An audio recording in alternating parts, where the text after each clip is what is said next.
Ipinagutos na ni Acting Philippine National Police Chief Lieutenant General Jose Melencio Nartates Jr. ang summary dismissal proceedings laban sa pulis na isinasangkot sa pagpatay sa Barangay Kagawad at live-in partner nito sa San Nicolas, Ilocos Norte.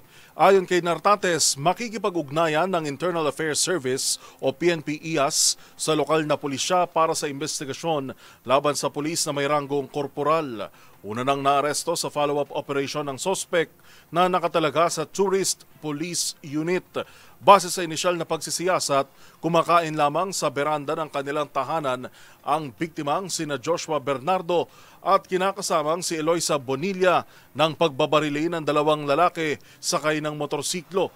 Dead on the spot si Bernardo habang nagawa pang dalhin sa ospital si Bonilla, subalit hindi na ito umabot pa ng buhay. Nakatakas sa mga gunman bago dinakma sa hiwalay na lugar na hindi muna pinangalan ng korporal.